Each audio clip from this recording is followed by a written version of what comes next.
فرمایا بیویاں تمہارا لباس ہے اور تم ان کا لباس ہو. وہ تمہارا لباس ہے اور تم. اللہ اکبر، کیسا خوبصورت لفظ قرآن پاک نے. ہن لباس لکم وانتم لباس لہن. فرمایا وہ تمہارا لباس ہے اور تم. سمجھ آ رہی ہے نا جی بات کی؟ وہ تمہارا لباس ہے اور تم ان کا لباس ہو. تین خوبیاں تو ہر لباس میں ہوتی ہیں. تین چیزوں کے لیے لباس پہنا جاتا ہے. تین چیزیں، تین قسم کی آسائشیں لباس میں پائی جاتی ہیں. اس پر تو تمام مفسرین کا اتفاق ہے. سب سے پہلی چیز، لباس جو ہوتا ہے وہ بندے کو گرمی اور سردی سے بچاتا ہے. سخت سردی میں لباس لے لیں تو بندہ سردی سے بچ جاتا ہے. اس کا مطلب یہ ہوا کہ میاں بیوی ایک دوسرے کا لباس ہے.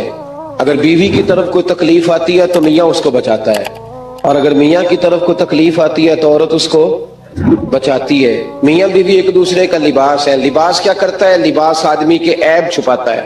اس کے وجود پر کتنے دھبے ہیں، کتنے نشان ہیں، وہ سارے چھپا لیتا ہے لباس. میاں بیوی ایک دوسرے کے عیب چھپانے والے ہوتے ہیں. عیب بتانے والے، رونا رونے والے نہیں ہوتے کہ بی بی جب بھی میکے گئی اس نے جا کے رونا شروع کر دیا، اتنی میں تانگو دوسرا ہے ہی کوئی نہیں. اور خامد صاحب جب بھی ملے انہوں نے ایک ہی راگ الاپنا شروع کر دیا کہ میری کیا بات تھی، مجھے مل کیا گیا ہے، میں کیا تھا، میرے ساتھ ہوا کیا ہے.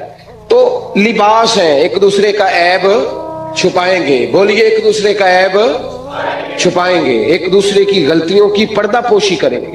اور تیسرا لباس کا کیا مقصد ہوتا ہے؟ لباس شخصیت کا آئینہ دار ہوتا ہے.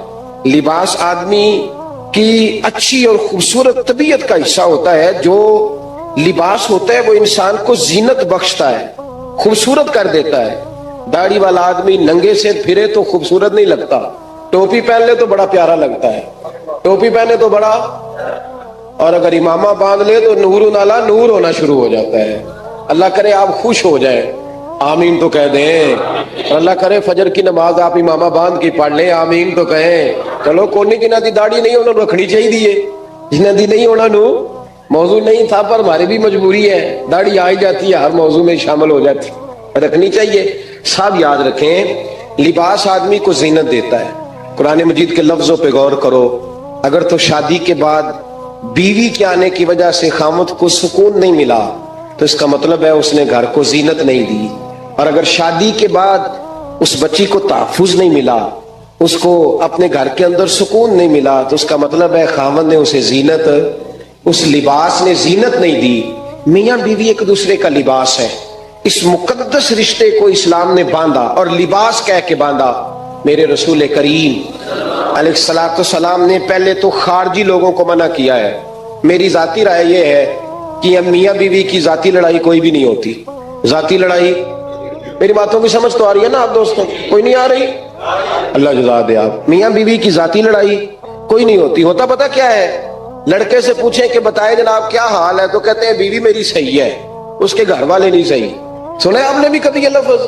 تو اسی طریقے سے اگر لڑکی سے پوچھیں کہ تیرا کیا حال ہے تو کہتی ہے خامن تو میرا دھیان رکھتا ہے، اس کی اماں نہیں خیال رکھنے دیتی. تو لڑائی جو ہوتی ہے وہ تیسرے آدمی کی وجہ سے ہوتی ہے. تیری اماں آئی تھی تو اس طرح کہہ گئی، تو تیرا بھائی آ گیا تھا تو وہ یہ کہہ گیا، تیسرے فرد کی وجہ سے. میرے نبی کریم علیہ الصلوۃ والسلام نے تیسرے بندے کو سمجھایا ہے، تیسرے فرد کو حضور نے سمجھایا ہے. نبی پاک علیہ الصلوۃ والسلام نے فرمایا خبردار، ماں، بھائی، بیٹا، باپ سارے لحاظ کریں، بسنے دے میاں بیوی. اگر شادی کر دیا تو ان کو سکون سے رہنے دو. تم دو جملے کہہ کے چلے گئے، کوئی عیب نکال کے جو چھپا ہوا تھا خامن کی نظر میں وہ نکال کے بتا دیا کہ تیری بیوی یہ کام بھی کرتی ہے. اب تم تو ہٹ گئے وہ بات کہہ کے، اب انہوں نے اکٹھے رہنا ہے. ان کی زندگی مصیبت کا شکار ہو گئی، آزمائش میں آ گئے وہ دونوں. ساری زندگی کڑتے رہے. ایک عیب نکال کے لڑکی کے گھر والے لڑکے کا اسے بتا کے چلے گئے تیرے خامد میں یہ عیب پایا جاتا ہے. وہ ساری زندگی کڑتے رہیں گے، تکلیف میں رہیں گے. انہوں نے تو اکٹھے رہنا ہے. بتانے والا چلا گیا. میرے رسول کریم صلی اللہ علیہ وسلم فرماتے ہیں لعنتی ہے وہ شخص، لعنتی ہے وہ شخص. یا رسول اللہ کون سا؟ فرمایا جو بیوی کو مرد کے خلاف اکساتا ہے اور مرد کو بیوی کے خلاف اکساتا ہے، وہ لعنتی ہے، ملعون ہے، رحمت الہی سے دور ہے وہ شخص. انہیں قریب کرنے کی کوشش کر، تو ان کے اندر محبت پیدا کرنے کی کوشش کر۔ میرے نبی کریم علیہ الصلوۃ والسلام نے جب حضرت سیدہ فاطمہ الزہرا رضی اللہ تعالی عنہا اور جناب سیدنا علی المرتضیٰ رضی اللہ تعالیٰ عنہ کی شادی کی، نبی پاک نے دونوں کے سر جوڑے اور دونوں کے درمیان محبت کی دعا فرمائی، دونوں کے درمیان محبت کی دعا فرمائی۔ اور نبی پاک صلی اللہ علیہ وسلم حضرت فاطمہ کے سامنے جناب علی کے فضائل بیان فرماتے تھے، اور جناب علی آتے تو نبی پاک فرماتے فاطمہ تو میرے وجود کا حصہ ہے، وہ تو میرے جگر کا ٹکڑا ہے۔ تو ان دونوں کے درمیان الفت پیدا، یہ سب سے پہلے تو خارجی لوگ اس بات کا خیال کریں، سب سے پہلے تو خارجی لوگ خیال کریں، توجہ دیں، ان کو بکھرنے سے بچائیں۔ اب میاں بیوی بھی سمجھ لیں کہ ہماری ذمہ داریاں کیا ہیں۔ مسند امام احمد بن حنبل میں حضرت ابو درداء رضی اللہ تعالیٰ عنہ سے حدیث مروی ہے، نبی کریم صلی اللہ علیہ وسلم کی بارگاہ میں ایک خاتون نے آ کے عرض کیا، یا رسول اللہ صلی اللہ علیہ وسلم مجھے بتلائیے خاوند کا حق کیا ہے۔ یہ جو حدیث سنانے لگا ہوں نا، یہ بیٹی کو سنانی ہے، جا کے یہ ٹیلی فون کر کے بہن کو سنانی ہے، صرف بیوی کو سنانے کی نہیں ہوتی یہ چیزیں۔ یہ حدیث بیٹی کو سمجھائیں، بہن کو سمجھائیں، ان لوگوں کو سمجھائیں، تاکہ اور یہ یاد رکھیں خاوند کے حقوق، خاوند کے حقوق اگر بچی کے گھر والے اسے سکھائیں نا تو اس کی سمجھ میں جلدی آ جائیں گے، اور بیوی کے حقوق اگر خاوند کے گھر والے اس کو سمجھائیں تو اس کی سمجھ میں بات جلدی آئے گی، وہ خیر خواہ سمجھتے ہیں اپنے رشتہ داروں۔ یہ والی حدیثیں ان لوگوں کو سنانی چاہیے جن لوگوں کا بچہ ہے یا بچی ہے، متعلقہ آدمی حقوق بیان کرے۔ جب متبادل چیز کسی کے سامنے آتی ہے تو وہ کئی دفعہ سمجھتے ہیں کہ خلوص اس میں پورا نہیں پایا جاتا۔ حضرت ابو درداء رضی اللہ تعالیٰ عنہ فرماتے ہیں ایک خاتون حضور کی بارگاہ میں آئے، عرض کرنے لگی، یا رسول اللہ صلی اللہ علیہ وسلم میں نکاح کرنا چاہتی ہوں، شادی کرنا چاہتی ہوں، مجھے بتلائیے خاوند کا حق کیا ہے، اگر تو میں ادا کر سکتی ہوں تو میں نکاح کروں، ورنہ میں اس کام سے بچوں۔ میرے نبی کریم علیہ الصلوۃ والسلام نے فرمایا، بی بی اگر خاوند کے ناک سے رینٹ نکلے، ریشہ نکلے، پیپ بہے اس کی ناک سے، اور بی بی اپنی زبان سے وہ صاف کر دے تو پھر بھی اس کا حق ادا نہیں ہوتا۔ حضرت ابو درداء کہتے ہیں آنکھ کھول کے اس عورت نے دیکھا تو میرے نبی پاک نے اگلے جملے ارشاد فرمائے، حضور نے فرمایا تو ان باتوں میں حیرت کر رہی ہے، میں اگر خدا کے علاوہ کسی کو سجدے کا حکم دیتا تو میں عورت کو کہتا اپنے خاوند کو سجدہ کرے، میں اس کو کہتا یہ کام کرے۔ میرے رسول کریم علیہ الصلوۃ والسلام نے حقوق کا تعین فرمایا، حقوق کا تعین فرمایا، اور نبی کریم صلی اللہ علیہ وسلم نے فرمایا جو عورت اس حال میں مر گئی، اس حال میں دنیا سے گئی کہ اس کا خاوند اس سے راضی تھا، اس کا شوہر اس سے راضی تھا، اس کا گھر والا اس سے مطمئن تھا، تو میرے نبی پاک فرماتے ہیں جب دنیا سے جائے گی تو رب کریم جنت کا دروازہ کھول کے فوراً ہی جنت میں داخل فرما دے گا، اس کو بغیر روک ٹوک جنت دے دی جائے گی۔ شرط یہ ہے کہ وہ جب دنیا سے جائے تو اس حال میں جائے کہ اس کا خامد اس سے شکوے نہ کرتی پھرے، شکایتیں نہ کرتی پھرے، شکایتیں نہ کرے۔